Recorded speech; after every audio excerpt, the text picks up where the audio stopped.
Dhaka college ছাত্র দলের যুগ্ম সাধারণ সম্পাদক আলী ইমরান তিনি কি লিখছেন, এখানে ক্যাপশন আছে, আপনাদেরকে ভিডিওটা আমরা এর ফাইলটা দিয়ে দিব। আমাদের একজন হচ্ছে তাকে তার কমেন্টটা হচ্ছে ব্যাপারটা এমন হয়ে গেল মিয়া খলিফা নিজেকে সতী দাবি করছে। হ্যাঁ, তোমাকে আমি দিচ্ছি, আপনি উচ্চারণ করতে লজ্জা পেলে আমাকে দেন। তারপর হচ্ছে এটা আরেকজন, তিনি বলছেন খাঁটি কর্মী নাকি, তার পরিচয় সহ এখানে আছে। সবচেয়ে সিগনিফিকেন্টই তো আসে নাই, এই যে সহসভাপতি কেন্দ্রীয় ছাত্র। তারপর হচ্ছে যে কেন্দ্রীয় সহসভাপতি যিনি বর্তমান দায়িত্বে আছেন তিনি হচ্ছে হাসান আল আরিফ, তিনি বলছেন সাক্ষাৎ হুর তাজদান মাসুদদের খাদ্য। তার কমেন্ট এই যে তবে আরেকজন দেখেন, সেটা আমাকে মিন করে বলছে, আমি কথা বলতে পারি না, সেটা নিয়ে আমি নারীদেরগুলো ইয়া করি। তারপর দেখেন আরেকজন হেমা চাকমা, তিনি একজন প্রার্থীও। আমাদের আরেকজন প্রার্থীর ব্যাপারে বাজে শব্দ চয়ন লিখছেন, গগ গগ গগ সাউন্ড এখানে লিখছেন, তিনি যেটি মিন করছেন আমাদের আরেকজন নারী শিক্ষার্থী যিনি আমাদের প্রার্থী, এর সাথে নির্লজ্জ ব্যাপার। তারপর দেখেন এখানে আরেকজন, তিনি বলছেন আপু এরা আচ্ছা তুমি হিজাববিহীন জান্নাতি, তাই তুমি এদের জন্য এখন হালাল। এটা আমাদের নারী প্রার্থীকে উল্লেখ করে তিনি মেনশন করছেন, তার পরিচয় সহ এখানে আছে। প্রোফাইলে দেখেন তার ওই যে আমাদের বিএনপির জাতীয় নেতৃবৃন্দের ছবি আছে।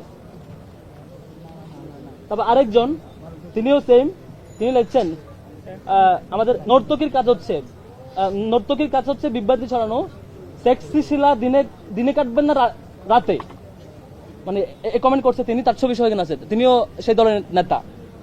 তারপর আসেন আরেকজন মানসুর আলম, আজকে অনেক ভালো ভালো বক্তৃতা দিয়েছেন, যিনি আজকে ছাত্র দলের নেত্রী, আজকে সেই ইস্যু করে খুব গরম গরম বক্তৃতা দিয়েছেন। তাদের এই যে 30টা কেস, ধর্ষণের কেস, 44টা যেগুলো সেগুলো ভুলে গেছেন, তিনি মন্তব্য করছেন আমাদের ছাত্রী বন্ধুদের নিয়ে, সেবাদাসী পুষ্পার গাল কমেন্ট করছেন। তারপর আরেকজন জুমাকে মেনশন করে বলছেন, জুমা আপনি শিবিরের ছেলেগুলোর সামনে এভাবে মন মাতানো ড্যান্স দিয়ে ওদের আওলা জাওলা করে দিবেন, ওরাও রক্তে মাংস করা মানুষ, ওদের অস্থির হইতে হবে, প্লিজ শিবিরকে ওদের মনে করার জন্য হলো জুমাকে ভোট দিন। মানে জুমাকে মেনশন করে উল্লেখ করছে, তাকে মেনশন করে পোস্ট করছে। আরেকজন দেখেন, তিনি আমাদের আরেকজন প্রার্থীকে মেনশন করে বলছেন শিবিরের ব্যবসা বিষয়ক সম্পাদক, তিনিও সেই দলের আরেকজন।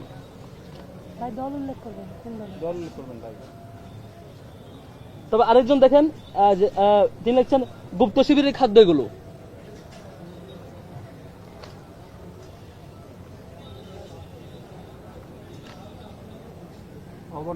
এখানে অসংখ্য আমার কাছে, মানে এখানে তো সবগুলো আনি নাই, 5 শতাধিক এরকম স্ক্রিনশট প্রিন্ট করা আছে, সবগুলোই মানে মুখে উচ্চারণ করার মতো ল্যাঙ্গুয়েজ না আর কি। একটা সংগঠনের তার সকাল বিকাল এবং ঢাকা বিশ্ববিদ্যালয়ে তারা আবার মিছিলের নেতৃত্ব দেয়, বক্তব্যের নেতৃত্ব দেয়, এমন সবগুলো আর কি। এই যে এখানে আরেকজন, মানে এই শব্দগুলো আসলে উচ্চারণ করার মতো না আর কি। আমি তুই কি ডারে।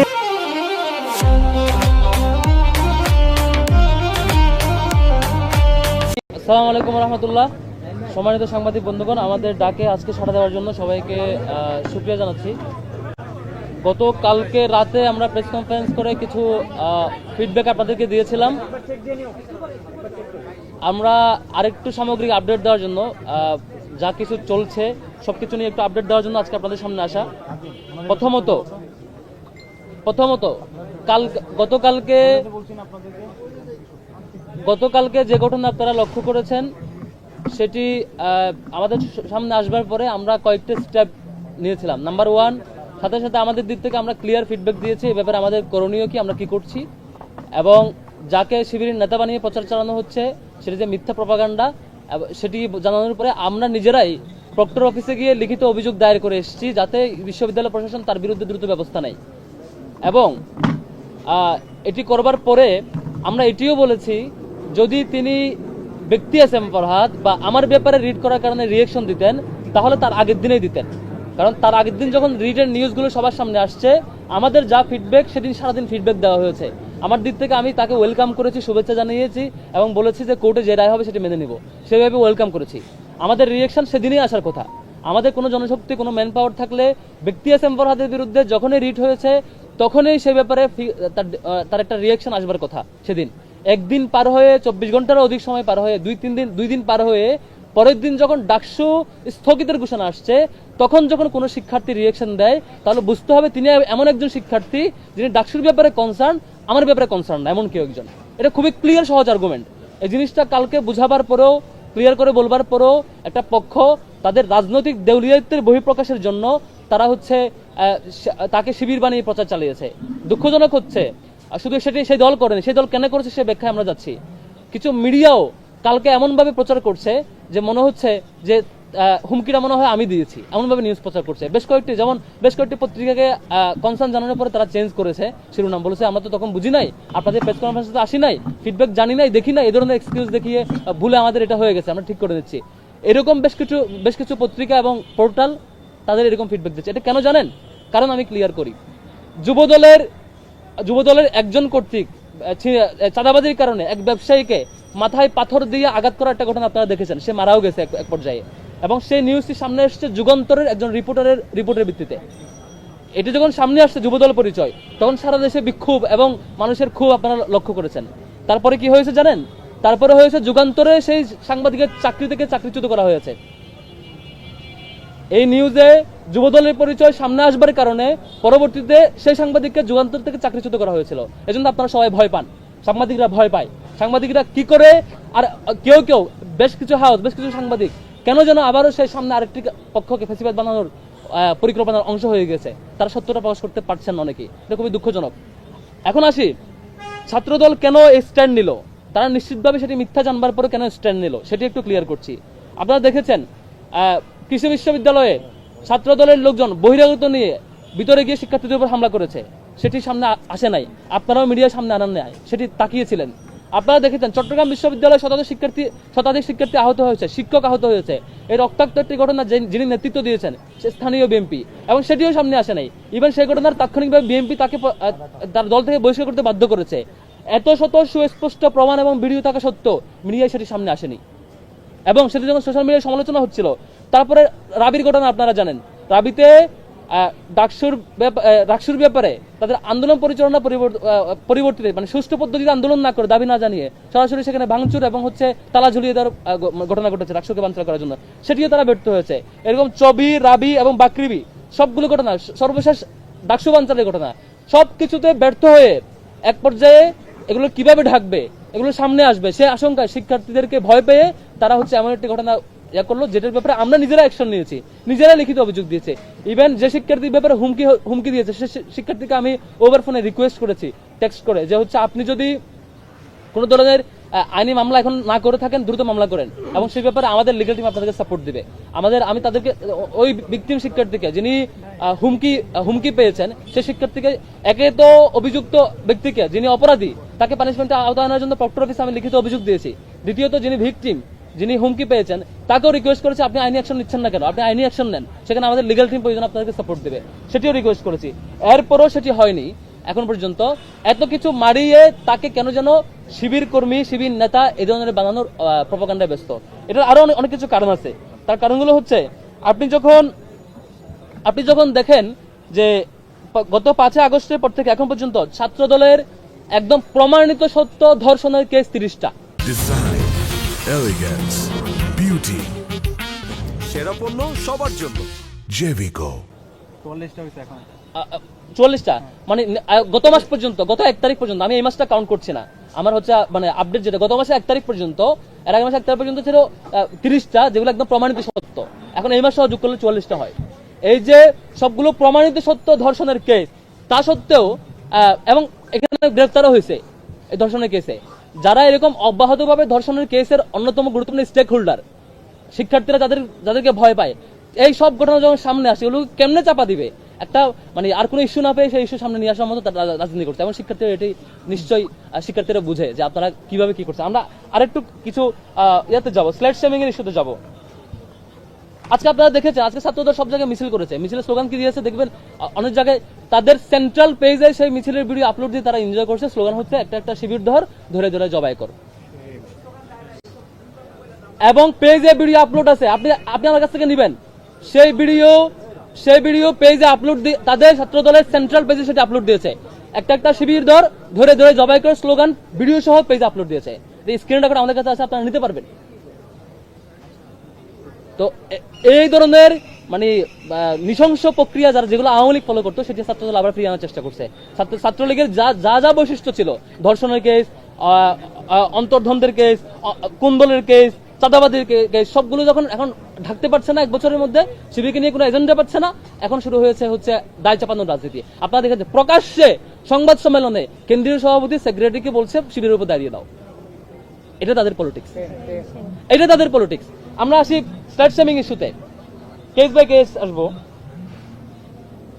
ঢাকা কলেজ ছাত্র দলের যুগ্ম সাধারণ সম্পাদক আলী ইমরান, তিনি কি লিখছেন, এখানে ক্যাপশন আছে, আপনাদেরকে ভিডিওটা আমরা এর ফাইলটা দিয়ে দিব। আমাদের একজন হচ্ছে তাকে তার কমেন্টটা হচ্ছে, ব্যাপারটা এমন হয়ে গেল মিয়া খলিফা নিজেকে সতী দাবি করছে। হ্যাঁ, তোমাকে আমি দিচ্ছি, আপনি উচ্চারণ করতে লজ্জা পেলে আমাকে দেন। তারপর হচ্ছে এটা আরেকজন, তিনি বলছেন খাঁটি কর্মী নাকি, তার পরিচয় সহ এখানে আছে। সবচেয়ে সিগনিফিকেন্টই তো আসে নাই, এই যে সহসভাপতি কেন্দ্রীয় ছাত্র। তারপর হচ্ছে যে কেন্দ্রীয় সহসভাপতি যিনি বর্তমান দায়িত্বে আছেন, তিনি হচ্ছে হাসান আল আরিফ, তিনি বলছেন সাক্ষাৎ হুর তাজজান মাসুদদের খাদ্য। তার কমেন্ট এই যে তবে আরেকজন দেখেন, সেটা আমাকে মিন করে বলছে, আমি কথা বলতে পারি না, সেটা নিয়ে আমি নারীদেরগুলো ইয়া করি। তারপর দেখেন আরেকজন হেমা চাকমা, তিনি একজন প্রার্থীও। আমাদের আরেকজন প্রার্থীর ব্যাপারে বাজে শব্দ লিখছেন, গগ সাউন্ড এখানে লিখছেন তিনি, যেটি মিন করছেন আমাদের আরেকজন নারী শিক্ষার্থী, যিনি আমাদের প্রার্থী। এর সাথে নির্লজ্জ ব্যাপার। তারপর দেখেন এখানে আরেকজন, তিনি বলছেন আপু এরা আচ্ছা তুমি হিজাববিহীন জান্নাতি, তাই তুমি এদের জন্য এখন হালাল। এটা আমাদের নারী প্রার্থীকে উল্লেখ করে তিনি মেনশন করছেন। তারপর যে সহ এখানে আছে, প্রোফাইলে দেখেন তার ওই যে আমাদের বিএনপির জাতীয় নেতৃবৃন্দের ছবি আছে। তারপর আরেকজন, তিনিও সেম, তিনি লিখছেন আমাদের নর্তকীর কাজ হচ্ছে বিভ্রান্তি ছড়ানো, সেক্সি শিলা দিনে কাটবেন না রাতে, মানে কমেন্ট করছে তিনি, তার ছবি সহ এখানে আছে, তিনিও সেই দলের নেতা। তারপর আসেন আরেকজন মানসুর আলম, আজকে অনেক ভালো বক্তৃতা দিয়েছেন, যিনি আজকে ছাত্র দলের নেত্রী, আজকে সেই ইস্যু করে খুব গরম বক্তৃতা দিয়েছেন। তাদের এই যে 30টা কেস, ধর্ষণের কেস, 44টা যেগুলো সেগুলো ভুলে গেছেন, তিনি মন্তব্য করছেন আমাদের ছাত্রী বন্ধুদের নিয়ে, সেবাদাসী পুষ্টার গাল কমেন্ট করছেন। তারপর আরেকজন জুমাকে মেনশন করে বলছেন, জুমা আপনি শিবিরের ছেলেগুলোর সামনে এভাবে মন মাতানো ড্যান্স দিয়ে ওদের আওলা জাওলা করে দিবেন, ওরাও রক্তে মাংস করা মানুষ, ওদের অস্থির হইতে হবে, প্লিজ শিবিরকে ওদের মনে করার জন্য হলে জুমাকে ভোট দিন। মানে জুমাকে মেনশন করে উল্লেখ করছে, তাকে মেনশন করে পোস্ট করছে। আরেকজন দেখেন, তিনি আমাদের আরেকজন প্রার্থীকে মেনশন করে বলছেন শিবিরের ব্যবসা বিষয়ক সম্পাদক, তিনিও সেই দলের আরেকজন।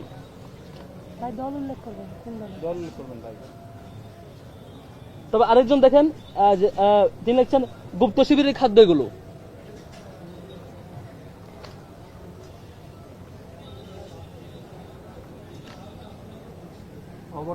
এখানে অসংখ্য, আমার কাছে মানে এখানে তো সবগুলো আনি নাই, 5 শতাধিক এরকম স্ক্রিনশট প্রিন্ট করা আছে, সবগুলোই মানে মুখে উচ্চারণ করার মতো ল্যাঙ্গুয়েজ না আর কি। একটা সংগঠনের তার সকাল বিকাল এবং ঢাকা বিশ্ববিদ্যালয়ে তারা আবার মিছিলের নেতৃত্ব দেয়, বক্তব্যের নেতৃত্ব দেয়, এমন সবগুলো আর কি।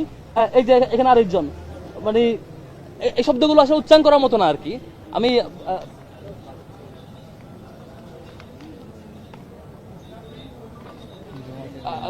আমি জমাকে ফরওয়ার্ড করবো এরপরে। তারপরে হচ্ছে আপনারা দেখে থাকবেন এই ধরনের টানা এরকম অব্যাহত স্ল্যাট শামিং এর পরে শুধু এইটুকু না, আমাদের এই প্রার্থীকে নিয়ে এবং আরো কয়েকজন প্রার্থীকে নিয়ে সেই দলের নেতৃবৃন্দ বাজে ভিডিও তৈরি করে প্রচার করছে এবং সেই ছবিতে তার ফেস এড করে অশ্লীল ভিডিও এবং অশ্লীল ছবি তৈরি করে অব্যাহতভাবে প্রচার করছে এবং ইনবক্সে পাঠাচ্ছে যে তুমি যদি এটা না করো, ওইটা না করো, সরে না আসো, নির্বাচন করো, কন্টিনিউ করো, তাহলে এগুলো সামনে নিয়ে আসবো। মানে আজগবে ভিডিও এডিট করে এই ধরনের মানে হুমকি দেওয়া হচ্ছে তাকে, এগুলো অব্যাহতভাবে চলছে। তারপর হচ্ছে ফ্যামিলিকে হুমকি দেওয়া এবং গতকালকে স্থানীয় বিএনপি নেতৃবৃন্দ আমাদের সেই প্রার্থীর মা বাবাকে হুমকি দিয়ে আসছে। এটা খুবই দুঃখজনক, খুবই দুঃখজনক। আমাদের প্রার্থী যখন বলেছে যে আপনাদের যারা যা যা করছে স্ল্যাট শেমিং এবং ইনবক্স সেগুলো সামনে নিয়ে আসবে, তবে তার বাড়িতে গিয়ে হুমকি দিয়ে আসা হয়েছে যে তোমার মেয়ে কেন ছাত্রদলের বিরুদ্ধে বলে, যাতে কোনোভাবে ছাত্রদলের বিরুদ্ধে না বলে। চাকরি হবে না। বললে সরকারি চাকরি হবে না, সামনে তোমরা কেউ থাকতে পারবে না, এই ধরনের হুমকি দিয়ে আসছে বাড়িতে গিয়ে। তো এই যে একটা অবস্থা, আরেকটা উদাহরণ আপনাকে, আপনারা সাংবাদিকরাও সামনে নিউজ প্রচার করতে পারেন না, কারণ আপনারা প্রচার করে আপনাদের চাকরি চলে যায়। এই যে যুগান্তরে যে যার কথা বললাম, যুবদলের এই যে পাথর দিয়ে হত্যা করার ওই চাঁদাবাজি ইস্যুতে পাথর মেরে যাকে হত্যা করছে, সে ঘটনা যখন 2 দিন পরে সামনে আসছে, যুগান্তরের রিপোর্ট যখন আমাদের চোখের সামনে আসছে, যুবদল কর্মীর নেতার তথ্য যখন আসছে, তখন তার চাকরি চলে গেছে। স্টিল সে এখনো ওই হাউসে নাই, চাকরিচ্যুত। আপনারা সেই চাকরির ভয়ে দিন শেষে হয়তো সত্য প্রকাশ করতে পারেন না। আমি মানে ক্লান্ত, খুবই মানে এই ক্লান্ত, মানে এই বিষয়ে এত বিরক্ত আমরা যে হচ্ছে আমাদের প্রত্যেকটা বোনকে অব্যাহতভাবে স্ল্যাশ শেমিং করে। আর একটা সংগঠন সকাল বিকাল নারীদের সম্মানহানিতে, আমাদের 2002 সালে ঢাকা বিশ্ববিদ্যালয় হল করতে কারা হামলা করেছিল, এটা তো এই বিষয়ে তারা অন্য সুশীল যারা কালকে বড় বড় শিক্ষকরা এসে মানে বিভিন্ন ইস্যু ক্রিয়েট করছেন, ফেসবুকে পোস্ট করছেন, আর আরো বিভিন্ন রিয়েকশন দেখিয়েছেন। হলে ঢুকে শিক্ষার্থীদের সম্মানহানি করার মতো ঘটনাগুলো তারা এগুলো নিয়ে কথাও বলে না। তারা এগুলো ছাত্রদল করেছে, ঢাকা বিশ্ববিদ্যালয় করেছে। এই যে অব্যাহতভাবে সিলেক্টিভ ইস্যু, এবং যে ইস্যুটা কোনোভাবে শিবিরের সাথে আর কোনো বিষয় না পেয়ে, যেটা কোনোভাবে কানেক্টেড, অথচ তার প্রোফাইল চেক করে দেখেন ছাত্রদলের সাথে হতো পোস্টার, অসংখ্য পোস্ট ছাত্রদলকে অ্যাপ্রিশিয়েট করে তার প্রোগ্রামে যাচ্ছে। একটা ছেলে মানে এরকম একটা ছেলেকে নিয়ে শেষ পর্যন্ত শিবির বানায় তাকে ছেড়ে কোনো রকম তার সারা দেশে প্রোগ্রামও করছে। রাজনৈতিক দেউলিয়ত্ব কোন লেভেলে গেলে শেষ পর্যন্ত তারা মানে ডাকসু নির্বাচনকে ভয় পেয়ে তারা মনে করছে এইভাবে মনে হয় ভোট পাবে। তারা মানে যে এজেন্ডা, তাদের এজেন্ডাই না, এটা এজেন্ডা হওয়ার মতো ইস্যু না, সেটাকে এজেন্ডা মানে সারা দেশে মিছিল করে।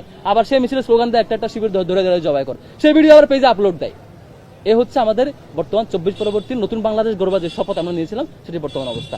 আমি টোটাল বিষয়গুলো নিয়ে কথা বলার জন্য, তাদের স্ল্যাশ শেমিং নিয়ে যে কাজ হয়েছে সেগুলো কথা বলার জন্য অনুরোধ করছি আমাদের ফাতিমা তাসনিম জুমাকে।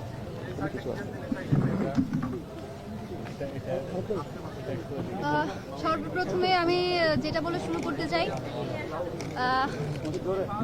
যেহেতু হচ্ছে দেখুন, গত জুলাই পরবর্তী সময়ে বাংলাদেশে সবচেয়ে বেশি যেটা বেড়েছে, আমরা দেখেছি কিভাবে জুলাইতে মেয়েরা সামনে এগিয়ে এসে জুলাই অভ্যুত্থানকে সফল করেছে। কিন্তু তারপরে যে পরিমাণ মেয়ের রাজনৈতিক অঙ্গনে থাকার কথা, তারা থাকতে পারেনি।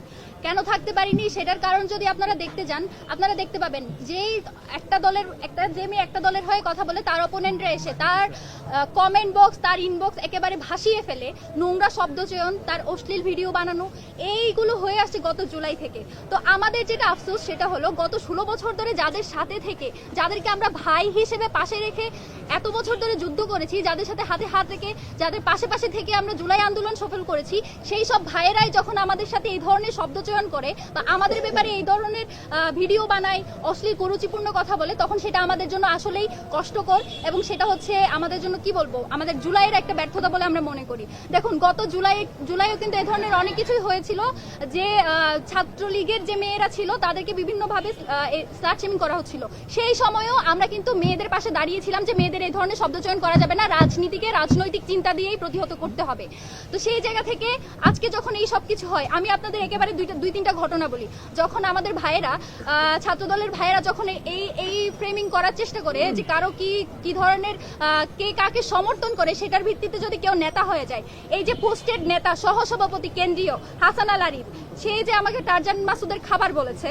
সেকেন্ডলি, আমাদের মনসুরা আপা, আমাদের গত 16 বছরের একেবারে সহযোদ্ধা, যাকে আমরা সংগ্রামী নেত্রী হিসেবে মানতাম, সে যখন আমাদের ছাত্রী সংস্থার যারা গত 16 বছর ধরে তাদের চেয়েও বেশি নির্যাতিত ছিল, তাদেরকে যখন সে সেবাদাসী বলে, কিংবা লিয়াকত আলীর মতো এমপি মনোনয়ন প্রার্থী যখন সে আমাকে নর্তকী বলে ছবি পোস্ট করে, হেমা চাকমার মতো বাম জোটের নেত্রী যখন হচ্ছে অশ্লীল শব্দচয়ন আমাকে উদ্দেশ্য করে ব্রততী চক্রবর্তী মৌলি, আশিকুর রহমান রোহান, যারা হচ্ছে নুমান আহমেদ চৌধুরী স্বতন্ত্র শিক্ষার্থী জোটের যে প্রার্থী, তার হয়ে যারা পিআর করে, সেই বামপন্থী লোকেরা যখন এই ধরনের কথাগুলো বলে, তখন আসলে আমরা কারো প্রতিবাদ দেখতে পাই না। এই দ্বিচারিতা, এই ধরনের হচ্ছে সিলেক্টিভ প্রতিবাদ, যখন আমি প্রথমেই এই যে বিষয়টা ক্লিয়ার করে নিই, ফাহমিদার সাথে যেটা হয়েছে, তাকে যে গণধর্ষণের হুমকি দেওয়া হয়েছে, একজন নারী হিসেবে, একজন শিক্ষার্থী হিসেবে, সর্বোপরি একজন মানুষ হিসেবে এর বিপক্ষে আমরা দাঁড়াই এবং আমরা বিশ্বাস করি এর হচ্ছে যথোপযুক্ত ব্যবস্থা নেওয়া প্রয়োজন। এবং আমাদের প্যানেল থেকে ভাইদের ছাত্র শিবির থেকে সেটার বিরুদ্ধে হচ্ছে অ্যাকশন নেওয়ার জন্য প্রক্টর অফিসে লিখিত অভিযোগ দেওয়া হয়েছে। এবং আমি যতটুকু জানি ভাই সম্ভবত ফাহমিদাকে ওভার কলও করেছে তার ব্যাপারে যে কোনো সাহায্য লাগলে জানাতে। এবং কিন্তু যখন আমাকে নিয়ে কোনো অশ্লীল ভিডিও বানানো হয়, আমাকে যখন ফেসবুকে এই ধরনের শব্দ চয়ন করে একেবারে মানে স্লাট শেমিং তো দূরের কথা, সেক্সুয়াল হ্যারাসমেন্ট করা হয়, যখন উম্মে সালমা আপুকে সেবাদাসী বলা হয়, কেন সে হিজাব করবে সেটা নিয়ে যখন আমাদের বুদ্ধিজীবী মহিউদ্দিন মোহাম্মদের মতো বুদ্ধিজীবীরা হচ্ছে বিরাট বিরাট প্যারাগ্রাফ লিখে, তখন তো আমাদের কোনো বিশ্ববিদ্যালয়ের কোনো শিক্ষক সেই ব্যাপারে কোনো একটা টু শব্দ করতে আমরা দেখি না। তো আমরা কি আপনাদের স্টুডেন্ট না? আমরা কি ঢাকা বিশ্ববিদ্যালয়ের স্টুডেন্ট না? তো আপনাদের এই যে সিলেক্টিভ এই যে প্রতিবাদ বলেন, আপনাদের এই যে দরদ, সেটা শুধুমাত্র এক পক্ষের জন্য কেন? যদি আপনারা ঢাকা বিশ্ববিদ্যালয়ে যদি নিরাপদ ক্যাম্পাসে তৈরি করতে চান, একটা যদি বারবার এই যে বলেন লেভেল প্লেইং ফিল্ড তৈরি করবেন, লেভেল প্লেইং ফিল্ড আপনি কেমনে তৈরি করবেন যখন আপনি আপনার অপোনেন্টের ব্যাপারে কথা বলতে পারেন না? তো জিতে আসলে তো আপনি শুধু আপনার দলের জন্যই কাজ করবেন, আমাদের জন্য কাজ করবেন বলে তো আমরা মনে করছি না। তো এই ব্যাপারগুলো আসলে অ্যাড্রেস করা জরুরি ছিল, কারণ যখন থেকে মনোনয়নপত্র কিনেছি আমার উপর দিয়ে অনেক কিছু গিয়েছে এবং সবকিছু সহ্য করে এই জায়গায় পড়ে থাকার একটাই কারণ, এই যে এই জায়গায় আসা, এটা হচ্ছে যেই জনগোষ্ঠীর যে স্টেকটা, যাদের টাকায়, যাদের পয়সায় আমরা এখানে ঢাকা বিশ্ববিদ্যালয়ে পড়াশোনা করি, সেই আসলে জনমানুষের স্টেকটা আসলে বাংলাদেশের ক্ষমতায় বলেন, বাংলাদেশের নেতৃত্বে বলেন, সেই শরিকানা নেই। তাদের সেই শরিকানা নিশ্চিত করার জন্য এই জায়গায় আমি দাঁড়িয়ে আছি শক্ত হয়ে। এবং যে মেয়েগুলো আসলে কথা বলতে পারে না আমাদের মতো, যারা হচ্ছে কোনো রাজনৈতিক দলের হয়তো সেই সাপোর্টটা পায় না বা একেবারে ক্ষমতার কাছাকাছি থাকাদের সাথে তারা থাকে না, তারা যে কথা বলতে পারে না, সেই কথা বলাটা জরুরি বলে এই জায়গায় এখনো পর্যন্ত এত কিছু সহ্য করে বসে আছি, এত কিছু সহ্য করে শক্ত হয়ে আছি, যাতে আমার মতো 8-10 জন এই কথাটা বলার সাহস পাই, বা যারা বলতে পারে না তাদের হয়ে আমি কথাটা বলতে পারি। এবং এই কথাটা আমি বলে যাবো, সেটা যদি ফাহমিদার জন্য বলতে হয়, ফাহমিদা আমার অপোনেন্ট হোক, ফাহমিদা হচ্ছে আমার বিপরীত আইডিওলজির হোক, তার জন্য আমি কথা বলবো। আমি এক্সপেক্ট করব আমাদের যারা অপোনেন্ট আইডিওলজির আছে তারাও আমাদের জন্য কথা বলবে। অন্তত ইনসাফের স্বার্থে হলেও আপনারা এটুকু কথা বলবেন যে অন্য একটা মেয়েকে নিজেদের জন্য যদি আগে বন্ধ করতে চান, অপরের জন্য কথা বলা শুরু করেন। জি, আমরা একজন সাংবাদিক বন্ধু হচ্ছে ভিডিওর ব্যাপারে অস্বীকার করেছেন, এরকম স্লোগান আসে না, আমি একটু শোনাবো, 30 সেকেন্ড শোনাবো শুধু।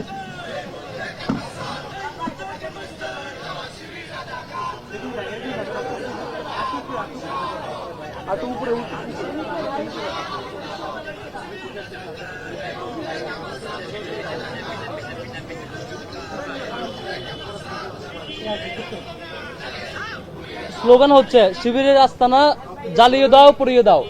হ্যাঁ, এরপরে স্লোগান হবে একটা শিবির ধরে ধরে যাবে। আমি শোনাই আপনাদেরকে।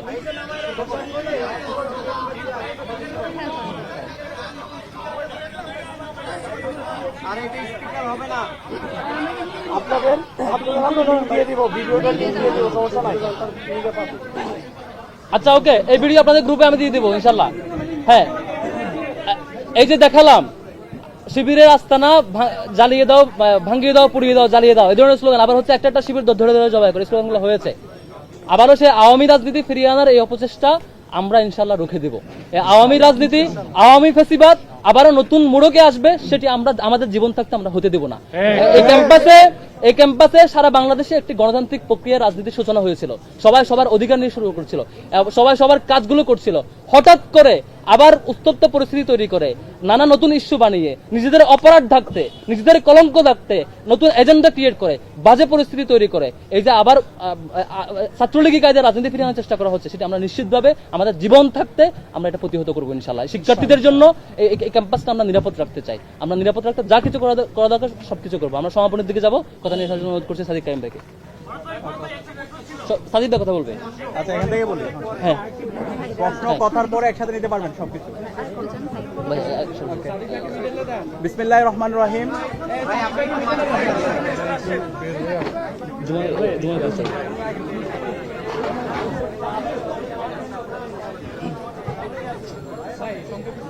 ওকে ভাই। বিসমিল্লাহির রহমানির রহিম। ঐক্যবদ্ধ শিক্ষার্থী জোটের পক্ষ থেকে আমরা যেদিন থেকে প্রচারণা শুরু করেছিলাম সেদিন থেকে আমরা সিন্ডিকেটের প্রপাগান্ডা দেখতে পাচ্ছি। ঐক্যবদ্ধ শিক্ষার্থী জোট আমাদের পক্ষ থেকে যখন আমরা স্বপ্নের কথাগুলো বলছিলাম, শিক্ষার্থীদের ভাবনার কথা বলছিলাম, শিক্ষার্থীদের আকাঙ্ক্ষার কথা বলছিলাম, কেমন ঢাকা বিশ্ববিদ্যালয় চাই সেটা রূপরেখা আমরা দেখাচ্ছিলাম, ঠিক সেই সময়ে আমাদের যারা প্রতিদ্বন্দ্বী আছে, আমরা যাদেরকে বন্ধুপ্রতিম মনে করি, তারা প্রতিনিয়ত আমাদের বিরুদ্ধে সিন্ডিকেটের প্রপাগান্ডা শুরু করেছিল। এবং 26শে অগাস্ট আপনাদের মনে থাকার কথা, সেদিন চারুকলায় আমাদের একজন প্রার্থীর ছবি বিকৃত করা হয়েছে এবং সেদিনে আমরা প্রশাসনে লিখিত অভিযোগ দিয়েছিলাম। আজকে প্রায় 7 দিন হয়ে গেল, বিশ্ববিদ্যালয় প্রশাসন কোনো ধরনের ব্যবস্থা নিতে পারে নাই। এবং একই সাথে এখানে আমরা যারা প্রার্থী আছি, সকল প্রার্থীদের বিরুদ্ধে ক্রমাগত প্রপাগান্ডা। আমি আপনাদেরকে একটা কাজ দিয়েছিলাম, আমাদের ফেসবুক আইডিগুলোতে গিয়ে কমেন্ট সেকশন একটু চেক করা। সে কমেন্ট সেকশন যদি একটু চেক করেন, প্রত্যেকটা কমেন্ট সেকশন সেটা হচ্ছে বট ফোর্স চালাই। বট ফোর্স কারা চালায় সেটা আপনারা জানেন। প্রত্যেকটা আইডি তারা আমাদের বাপ মা ধরে আমাদের বোনদেরকে যে ভাষায়, অশ্রাব্য ভাষায়, তাদের নিজেদের আইডি থেকে এবং তাদের ফেক আইডি থেকে, বট আইডি থেকে যেভাবে তারা অশ্লীল ভাষায় যে শব্দ চয়নগুলো করে, সেগুলো ঢাকা বিশ্ববিদ্যালয়ের শিক্ষার্থী হিসাবে আমরা শব্দ চয়ন করতে চাই না। তো আমরা এই ধরনের সিন্ডিকেটের প্রপাগান্ডার প্রতিবাদ জানাই। আমরা মনে করি ঢাকা বিশ্ববিদ্যালয়ের আমরা যারা শিক্ষার্থীরা আছি, আমরা যারা প্রার্থীরা আছি, আমাদের সবাইকে দায়িত্বশীল আচরণ করা দরকার। যেটা অন্যায় সেটাকে বুক ফুলে অন্যায় বলা দরকার। কিন্তু আমরা দেখতে পাই সিলেক্টিভ প্রতিবাদ। যখন আমার বোন সাবিকুন্নাহা তামান্নার উপর যখন সাইবার বুলিং হয়, অথবা আফসানার উপর যখন সাইবার বুলিং হয়, যখন উম্মে সালমার উপর সাইবার বুলিং হয়, অথবা ফাতিমা তাসনিম জুমার উপর সাইবার বুলিং হয়, তখন ওটাকে জাস্টিফাই দেওয়া হয়, তখন তাদেরকে শিবির বলে ফ্রেমিং করা হয়। কিন্তু যখন অন্য কোনো ঘটনা হয়, ওই ঘটনা আমরাও প্রতিবাদ জানাই। সবার আগে যখন কালকে ঢাকা বিশ্ববিদ্যালয়ের যে শিক্ষার্থী, জওহলের শিক্ষার্থী একজন নারীকে যে শব্দ চয়ন করেছে, সবার আগে আমরা প্রতিবাদ জানিয়েছি। আমরা বিশ্ববিদ্যালয় প্রশাসনের সাথে কথা বলেছি এবং আমরা লিখিত অভিযোগ দিয়েছি প্রক্টরের কাছে, যেন দ্রুত সময়ের মধ্যে তার বিরুদ্ধে ব্যবস্থা নেওয়া হয়। কিন্তু আমরা দেখতে পেয়েছি তাকে দায় মুক্তি দেওয়ার জন্য সকল গ্রুপ ঐক্যবদ্ধ হয়ে গিয়েছে। যে অপরাধী তার বিচার না করে, যখন আমরা বিচার চাচ্ছিলাম, সেই বিচার না করে তাকে দায় মুক্তি দিতে চায়, তাকে শিবির নেতা বলে তাকে ফ্রেমিং করতে চায়। এইটা কোন ধরনের হিপোক্রেসি ভাই? গত 16 বছরে হাসিনা তো এই ধরনের এই যে ন্যারেটিভ, এই ধরনের যে আদারিং, এই ধরনের যে হচ্ছে প্রপাগান্ডার মাধ্যমে তো সে টিকেছিল। আপনারা কি আবার হাসিনার পথ বেছে নিলেন? আমরা এই ধরনের ন্যাক্কারজনক যে ঘটনা, যে এই সমস্ত বুদ্ধিজীবী, সোকল বুদ্ধিজীবী যারা নিজেদেরকে দাবি করে, যারা এই ধরনের হিপোক্রেসি করছেন, আপনাদের এই ভণ্ডামি জাতির কাছে পরিষ্কার হয়ে গেছে। এবং আমরা পুরো জাতিকে অনুরোধ করব, এই যে হচ্ছে কালচারাল ফেসিস চক্র, তারা যে আবার এই জাতিকে বিভিন্নভাবে বিভ্রান্ত করার চেষ্টা করছে, দিল্লির যে বয়ান, ফেসিবাদী বয়ান, বাকশালী বয়ান ফিরে নিয়ে আসার চেষ্টা করছে এবং ডাকসুর নির্বাচনকে বানচাল করার চেষ্টা করছে, তাদের বিরুদ্ধে আমাদেরকে প্রতিবাদ প্রতিরোধ জারি রাখতে হবে। যারা সামনে থেকে, পেছন থেকে এবং গুপ্ত অবস্থায় ডাকসু নির্বাচনকে বানচাল করার চেষ্টা করছে এবং সারা দেশের সকল ছাত্র সংসদ নির্বাচনকে বানচাল করার চেষ্টা করছে এবং ক্যাম্পাসগুলোকে অস্থিতিশীল করার চেষ্টা করছে, তাদের বিরুদ্ধে আমাদের অবস্থান জারি রাখতে হবে। এখানে একটার সাথে একটা কানেক্টেড, সব ডটগুলো আমাদের মেলাতে হবে এবং আপনাদের দায়িত্ব দিয়ে গেলাম, সে জায়গায় আপনারা এই ডটগুলো মেলাবেন। এবং একই সাথে আমরা দেখতে পেয়েছি যে ছেলেটা গতকালকে ওই একজন শিক্ষার্থীকে এইভাবে হচ্ছে সে যে শব্দ চয়ন করেছে, ওই ছেলের ফেসবুকে যদি আপনারা যান, ছাত্রদলকে অ্যাপ্রিসিয়েট করে তার অনেকগুলো পোস্ট আছে। তো আপনারা একটা ছবি পাইলেন সে কোন সময় কোন প্রোগ্রামে গেছে, তাহলে এই যে ছাত্রদল সংশ্লিষ্ট তার 10-এর অধিক যে পোস্ট আছে, তো এইটা দ্বারা কি প্রমাণিত হয়? সে তো অনেক অ্যাক্টিভ ছাত্রদল। তো এটার বিরুদ্ধে আপনারা কেন কথা বলছেন না? এই যে এই ধরনের ফ্রেমিং করা, ভাই আমরা এখন ডাকসু নির্বাচন করছি, আমরা প্রতিদিন কমপক্ষে 2 থেকে 3 হাজার শিক্ষার্থীর সাথে আমাদের সাক্ষাৎ, শিক্ষার্থীরা ছবি তুলে। এখন এই ছবি তোলা মানে যদি সে শিবির হয়ে যায়, তাহলে তো এটা এক ধরনের হিপোক্রেসি। এবং এই ধরনের ফ্রেমিং এর রাজনীতি, এই ধরনের ভণ্ডামি রাজনীতি আপনারা বন্ধ করেন। আপনাদের শিক্ষার্থীদেরকে নিয়ে ভাবনা, শিক্ষার্থীদেরকে নিয়ে চিন্তা, সেগুলো আমাদের জাতির সামনে নিয়ে আসেন। এবং আমরা ঐক্যবদ্ধ শিক্ষার্থী জোটের যে স্বতঃস্ফূর্ত রেসপন্স দেখতে পাচ্ছি, আমরা আশা করি ইনশাআল্লাহ 9 তারিখ ব্যালট বিপ্লব হবে এবং সেই ব্যালট বিপ্লবে ঐক্যবদ্ধ শিক্ষার্থী জোটে আমরা যারা প্রার্থী আছে সবার ভূমিধ্বজ বিজয় হবে। এবং আমি সবাইকে অনুরোধ করব, যত ছাত্র সংগঠন আছে, যত প্রার্থী আছে, আমরা যেন আইডিয়ার প্রতিযোগিতা করি, আমরা যেন সততার সাথে রাজনীতি করি। কিন্তু আমরা যদি এইভাবে ব্লেমিং, ফ্রেমিং এর রাজনীতি করি, নিজেদের গর্ত নিজেরাই করতেছি। তো এখানে শিবিরের কিছু হবে না, আপনাদের নিজেদের গর্ত নিজেদের জন্য করতেছেন। তো আমি সবাইকে দায়িত্বশীল আচরণ করার জন্য অনুরোধ করব। আসসালামু আলাইকুম।